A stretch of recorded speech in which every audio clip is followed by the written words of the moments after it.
Assalomu alaykum 8-sinf adabiyot darsligidagi mavzularni sizlarga audio variantini havola etamiz. O'quvchi va abituriyentlar uchun. Mehnatimizni qadrlagan holda videolarimiz ko'pchilikka tarqalishi uchun obuna va like bosishingizni so'rab qolamiz.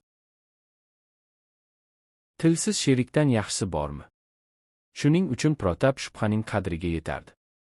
Boshqalar qizni shubha deb atasalar, bu unga juda yaqin ekanini ko'rsatish uchun sodda qilib shu deb chaqirar edi. Odatda shubha tamarin daraxti tagida o'tirar, Protap esa sal nariroqda qarmoq solardi. Protapning betel chaynash odati ham bor. Qizcha o'rtog'i uchun bu narsani o'zi tayyorlaydi. Betel chaynaladigan barglari uchun yetishtiriladigan o'simlik. Yer yuzida ortiqcha emas ekan-ku deb o'ylashga majbur etmoqchi bo'lardi. Biroq shubha hech narsa o'ylab topolmadi.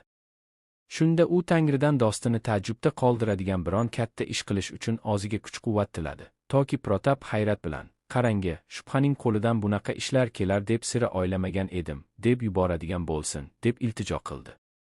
Qani endi shubha suv parisi bo'lsa. O'shanda u ohista suvdan chiqib, Protapga ilonlar shoxining boshidagi tojdan qimmatbaho tosh olib kelar. Protap bu bachkana baliq ovini yigishtirib, shu bebaho tosh bilan daryo tubiga tushib ketardi. Suvosti saltanatiga tushganida esa kumush saroydagi oltin taxt ustida kimni ko'rardi deb o'ylaysiz? Albatta shu tilsiz shunida, Banikontxaning qizi, bizning shuni, ya'ni bu nurafshon va osoyishta suvosti olamining yagona qizini ko'rgan bo'lardi. Afsuski bu mumkin emas. Bu umuman dunyoda mumkin bo'lmagan biror ish yo'qligidan ham emas. Buning sababi shuki, shubhashini podsho oilasida tugilmagan, Banikontxa oilasida tugilgan. Binobarin, Gonshayning o'g'li Protapni hayratda qoldirishga uning kuchi yetmaydi. Tort. Shubha balogatga yeta yozdi. U o'z tuyg'ularini ham anglay boshladi, chogi. Yuragida oydin tunlar dengizda mavj uradigan to'lqinlarday zo'r, jozibador, yangi va galati fikrlar paydo bo'la boshladi. Uning boshginasida son-sanoqsiz savollar uymalashar, lekin qiz ularga javob topolmasdi. Bir oydin kechada shubha astagina eshikni ochib, qo'rqapsi tashqariga bosh suqib, tevarakka alanglab qaradi. Shubhaning o'ziday yolg'iz tolin oy uxlayotgan yerga boqardi. Qizning vujudida yoshlik mavj urar, quvonch va qayg'u uning borligini qamrab olgandi. Qalbida yolg'izlik dardi poyoniga yetib, qiz o'zi ham sezmagan holda tanholikning chegarasidan hatlab o'tdi. Mana endi asta to'lqinlanib turgan ona tabiat bilan hayajonli tilsiz qiz yana yakka uchrashdilar. Bu orada qizni erga berish muammosi ota-onaga tinchlik bermasdi. Banikontxa badavlat odam bo'lib, uning oilasida kuniga 2 marta baliq va guruchli taom yeyilganiga hasadchilar ham ko'p edi. Shundan bo'lsa kerak, qo'shnilari u qizini erga berolmaydi, deb mudom g'iybat va malomat qilar edilar. Banikontxa xotini bilan ancha maslahatlashib, bir necha kundan so'ng qayoqqadir jo'nadi. Nihoyat qaytib kelib, Kalkuttaga boramiz, deb qoldi. Begona shahar safariga tayyorlana boshladilar. Alamdan yuraklari siqilgan shubhaga ko'z yoshlari sira omon bermasdi. Bir necha kundan buyon uni noma'lum bir xavf-xatar qiynar va u tilsiz bir jonivordek goh onasi, goh otasi ketidan yurardi. Qiz sahlo ko'zlarini katta ochib, biror narsa anglash niyatida, hayajon bilan tikilsa ham, ota-onasi unga biror ogiz so'z aytmas edi. Nima bo'ldi-yu, bir kuni tushda, odatdagicha qarmog'ini tashlab o'tirgan Protap kulib turib gap boshladi. "Shu, senga er topishibdi. Endi sen u yerga borib erga tegasan. Ammo bizni ham esdan chiqarma." U ortiq hech narsa demay, yana baliq ovi bilan mashg'ul bo'ldi. Oq yeb, olim oldida yotgan kiyik sayyodga qanday qarasa, shubha ham Protapga shunday qaradi. Uning mahzun, sassiz nigohi, "Men senga nima yomonlik qildim?" deb so'rayotganday edi. O'sha shubha bu daraxt soyasida o'tirmaydigan bo'ldi. Banikontxa endi uyg'onib, papiros chekib turganda birdan shubha chopib kirdida, uning oyoqlariga yiqilib zor-zor yigladi. Banikontxa unga tasalli berishga urindi-yu, lekin oz-ko'z yoshlarni to'xtatolmadi. Ertasiga Kalkuttaga jo'nashlari lozim edi. Shubha yoshlik do'stlari bilan xayrlashish uchun molxonaga kirdi. Hayvonlarga xashak soldi, boyinlardan quchoqladi, allanimalar deb shivirladi, ularga erkalatuvchi nigoh tashladi. Uning ko'z yoshlari shashqator bo'lib yuzlaridan oqib tushardi. Qiz oydin kechada tashqariga chiqib, ko'pdan beri aziz oshnasi bo'lgan daryo bo'yidagi xushbo'y ko'katlar ustiga o'zini tashladi. U bashariyatning qudrati va xotirjam ona yerni quchoqlab, ona, meni qoyib yuborma. Men seni quchganday sen ham meni mahkam quchoqla, deganday iltijo qildi. Ular Kalkuttaga kelgach, onasi Shubhani yaxshilab kiyintirdi. Sochlarini turmaklab, lenta bilan bo'gladi, qimmatbaho taqinchoqlar bilan bezadi. Boshqacha aytganda, qizning tabiiy chiroyini barbod etdi. Shubhaning ko'zlaridan yosh arimasdi. Buni ko'rgan ona ko'zlari qizarib, qovoqlari shishadi degan xavf bilan sho'rlik qizni koyidi, urishdi, ammo hech qanday tahdid uning ko'z yoshini to'xtatolmasdi. Nihoyat bir dostini boshlab kelin ko'rgani kuyov keldi. Qizning ota-onasi go'yo osmondan Tangrining o'zi tushib kelganday tashvish va hayajonda qolishdi.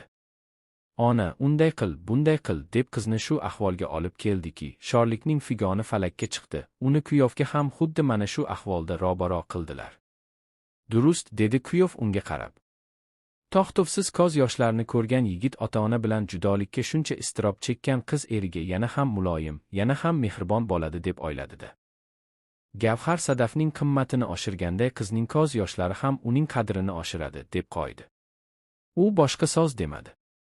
Kalendarga qarab xayrli bir kunni tayin etdilar. To'y ham bo'ldi. Soqov qizni yigitga topshirib, ota-onasi uyga qaytdi. Ularning toifasi beobro' bo'lish xavfidan qutulib, kelajaklari ta'min etilgan edi. Shubhaning eri garbda ishlagani uchun tez fursatda uni ham olib ketdi. Ammo bir hafta o'tmay, kelinning Soqov ekanini hamma bilib qoldi. Bordi-yu bitta yarimtasi buni payqamagan bo'lsa, bu qizning aybi emas. Qiz biror odamni aldayman deb o'ylamagandi. U ko'zlari bilan butun haqiqatni aytib turar, lekin hech kim uning ko'nglidagini anglamasdi. Shubha atrofga nazar solib yoshlikdan tanish biror odamni ko'rmadiki, u bilan umumiy til topib hasratlashsa. Ana shunda Soqov qiz qalbida tutib bo'lmas, g'ayrinsoniy bir faryod qo'zg'aldi. Afsuski, bu alamli faryodni ham Parvardigordan boshqa eshituvchi bo'lmadi. Shubhaning eri bo'lsa, ikkinchi dafa ancha e'tibor bilan, faqat ko'zini emas, quloqlarini ham ishga solib, boshqa tili bor qizga uylandi. To'xtasin Jalolov tarjimasi.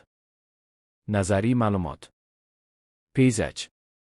Badiiy adabiyotda tabiat tasviri ifodasi peyzaj, Frans. Paysagi mamlakat, joy deb ataladi. Har bir ijodkor o'z asarlarida peyzajdan quyidagi maqsadlarda foydalanadi. 1. Qahramonlarning ichki olami, ularning xarakter xususiyatlarini to'laqonli ochishda. 2. Tasvirlanayotgan joy yoki tabiat hodisasiga muallifning munosabatini aks ettirishda. Masalan, yaqin 2 haftadan beri ko'z ochirmayotgan kuzak shamoli yaydok daraxtlar. Shoxida chiyillaydi, guvullaydi, tomlarda vishillaydi, yopiq eshik va darchalarga bosh urib uf tortadi. Bunday kechalarda odamzod qoymijoz g'uj bo'lib va nimanidir kutib jimgina o'tirishni xohlab qoladi. Abdulla Qahhor, Dahshat hikoyasidan. 3. Asarning g'oyaviy estetik ta'sirini oshirish, voqealar rivojini tezlatish yoki sekinlatishda. 4. Qahramonning ruhiy holatini tabiat tasviri bilan parallel yoki qarama-qarshi, kontrast usulda tasvirlash orqali muallif g'oyaviy niyatini ilgari surishda. Masalan, Ko'roydin. Osmonning chekkasi sarikir uvadaga o'xshaydi. Bu kir shula qo'ynida past-baland uylar, shamolda egilayotgan, tebranayotgan daraxtlar qop-qora ko'rinadi. Pishqirayotgan shamol har xuruj qilganida unsinni tentiratar, talay joyga surib tashlar edi. Abdulla Qahhor, Dahshat hikoyasidan. Qahhor unsindagi qo'rquvni Ko'roydin, daraxtlarning qop-qora ko'rinishi, pishqirayotgan shamolga parallel qo'yib, obrazning ruhiy holatini yanada aniqroq tasvirlashga erishgan. Yana bir misol, Cho'lpon kuz tasviri orqali Rus mustamlakachiligining dahshatli oqibatlarini aks ettirgan. Kuz chogi tuproqlar gezarib qoldilar, kuz chogi tuproqlar. So'ng damda yaproqlar qizarib yondilar, so'ng damda yaproqlar. Qargalar boqalarda qaqalashib qoldilar, bilmadim, kimlarning qismati uzulur. Yong'oqqa yopishib bir changal soldilar, bilmadim, kimlarning umidi yo'q bo'lur. Cho'lponning kuz she'ridan. Adabiy laboratoriya bobda otilgan asarlar yuzasidan flyer tayyorlash. Flyer inglizchada reklama qog'ozi degan ma'noni anglatadi. Undan jismoniy shaxslar, korxonalar, tijorat, notijorat tashkilotlari yoki hukumat idoralari quyidagi maqsadlarda foydalanishi mumkin. Turli xil shakldagi ma'rifiy, madaniy, adabiy, ijtimoiy-siyosiy va boshqa shunga o'xshash tadbirlarni e'lon qilishdi. Yangi nashrdan chiqqan kitoblarni tanishtirish, kinofilmlar premyeralarini taqdim etishdi. Turli tashkilotlar mahsulotlarni reklama qilishdi. Flayerlar asosan targ'ibot vazifasini bajaradi. Flyer tayyorlash uchun ayrim tavsiyalar. 1. Flyer sarlavhasi qisqa, lo'nda va kishi e'tiborini tortadigan bo'lsin. 2. Ma'lumotlar oson o'qilishiga e'tibor bering. 3. Mavzuga oid matn, vizual ko'rinish va ranglar uyg'unligi ham flyer muvaffaqiyatli chiqishida muhimdir. 4. Tasvirlarning sifati katta ahamiyatga ega. Sifatli va yozuvlari oson o'qiladigan rasmlardan foydalaning. Ko'p holatlarda oddiy tasvirlar diqqatni jalb qilishga yordam beradi. 5. Flyerda mijoz o'zi izlayotgan narsani topishi muhim ekanini unutmang. Guruhlarga bo'lining. Har bir guruh bob doirasida o'rgangan mustaqil o'qigan asarlari yoki ular asosidagi kinofilmlar, pyesalar uchun flyer tayyorlashi lozim. Flyer tayyorlashda yuqoridagi tavsiyalarga amal qiling.